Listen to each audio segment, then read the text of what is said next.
Big game for you guys, obviously. Second year in a row. What's the morale and how excited are the kids?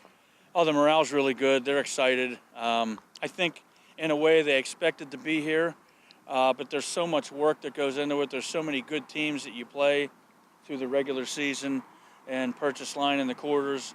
And now we have another good one coming to town Saturday night. We have a team that's really excited. They're on a winning streak. They play good football. They've kind of resurged their program, so to speak, and I'm impressed with them. So it's going to be a battle. I don't want to call it a double-edged sword, but you guys, had you gotten Portage, would have known a little bit more what to expect. I'm sure you went to the game last week. You know they can throw the ball. So how have you been preparing for that? Well, you just got to try to watch as much tape as you can. They like to spread it out at times. Other times they'll go with a tight end or two tight ends and still try to throw or hand off to their big halfback.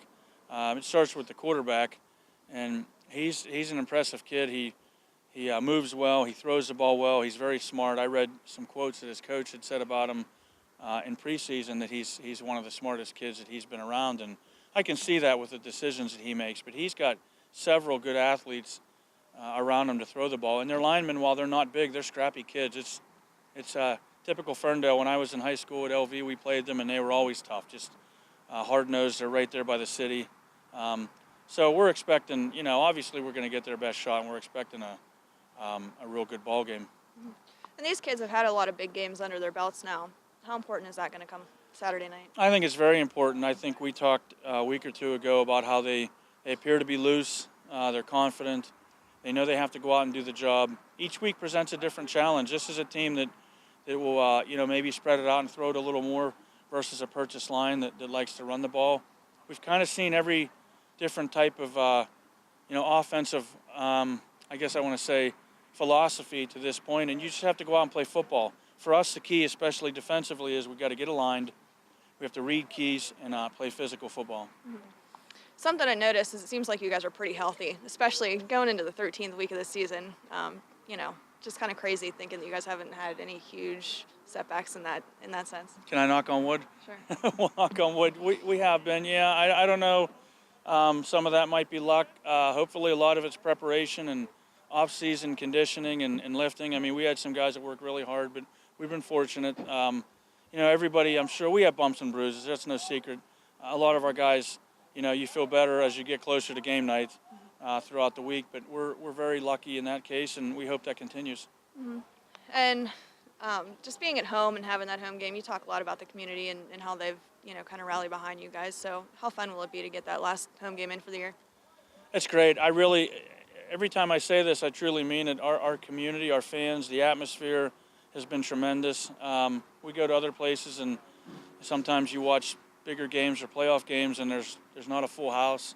That doesn't appear to be the case at Memorial Field. We're very fortunate for that. I mean, these kids, I've tried to tell them what a great place to grow up and play sports, and not just football either.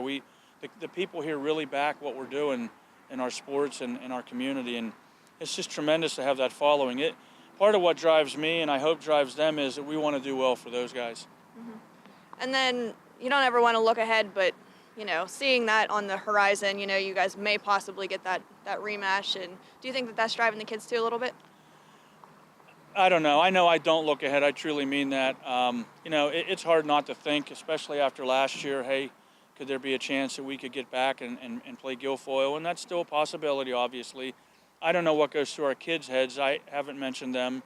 I don't think our other coaches have. We know what's ahead of us at this point. And you want them to dream a little. You want to have goals to say, hey, we want to get to a certain point and we want to continue to win. And I hope, even though they may be thinking that, I hope their first and foremost goal is Saturday night. Mm-hmm. Your running backs kind of have this mentality where it's like, hey, we're going to get the football, try and stop us. Is that something you guys have instilled in them or something that they've done on their own? Or I'd like to think it's some of each. I mean, they're just tough kids. I mean, some of these guys have been running the football since they were in Pee-wees or whatever you want to call it, and they have a mindset. We are more of a running team here, so coming up through, that's kind of the flavor. They know what it's going to be. You talked to a couple of our linemen earlier, linemen and tight end, and Matt Miles is a guy that does a lot of blocking as a swing back. And I really think those guys take a lot of pride in it. I mean, I think it's just a source of pride, and And we just got to create holes for those guys, and we say if we can get them going downhill, we'll take our chances. And Ferndale, with being as athletic as they are and quick as they are, how do you think you guys are going to match up in that sense? Well, we do have some athletes ourselves. I've been very impressed. I watched a couple different games last night, and it's not just the quarterback. He has kids that are very poised and very, they're just very calm. They go about their business, and when he scrambles, they move with him and they find the open spot and they make catches. They made a couple catches in traffic Saturday night at Portage that were big plays, and we have to match up. We have to try to get contained pressure. We have to get in good angles, whether we're pursuing the quarterback or whether we're pursuing a pass, so to speak, to defend a pass, and then we just have to close things down. It's going to be a total team effort. And we've talked about it a ton this year already, but having a freshman quarterback and the way that he's come along for you, what do you expect out of him this weekend? Well, I'd like to say that he's not a freshman anymore because he's got a season under his belt. We're going to need him. We're going to need him at some point. I mean, teams know what we like to do. We want to run the football, but we also like to pass, not when we have to pass. And so if that's the case again Saturday night, Ben should be ready. I mean, there's no surprises anymore. It's a bigger game, but he showed a lot of poise for being somebody in his grade. What are you most looking forward to? Just getting out there and representing the community again and trying to get this win to get back to the carpet. All right, sounds good, Greg.